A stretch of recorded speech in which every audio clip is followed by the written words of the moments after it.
আমাদের সিএম মমতা ব্যানার্জি বলেছেন আমি রিজাইন করব না, ইলেকশনে লুট হয়েছে।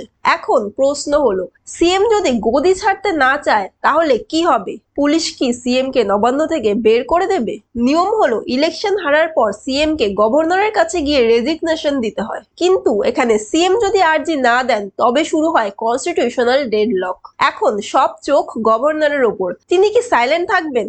একদমই নয়। আর্টিকেল 164 অনুযায়ী সিএম এর পদ থাকে গভর্নরের প্লেজারের ওপর।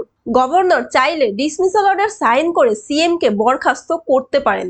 আর যদি সিচুয়েশন আরো জটিল হয় তবে আর্টিকেল 365 বা প্রেসিডেন্টস রুল লাগু হবে। তখন পুরো পাওয়ার চলে যাবে গভর্নরের হাতে।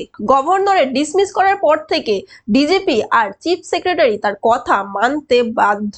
সিএম যদি অফিস না ছাড়েন সেটা হবে আনকনস্টিটিউশনাল অকুপেশন। প্রশাসন তখন নবান্নর অ্যাক্সেস ব্লক করে দিতে পারে। মনে রাখবেন, সিএম এর মেজরিটি আছে কি নেই সেটা প্রমাণ হয় অ্যাসেম্বলির ফ্লোরে, কিন্তু রেজাল্ট যেখানে ক্লিয়ার সেখানে চেয়ার ধরে রাখা খুবই কঠিন।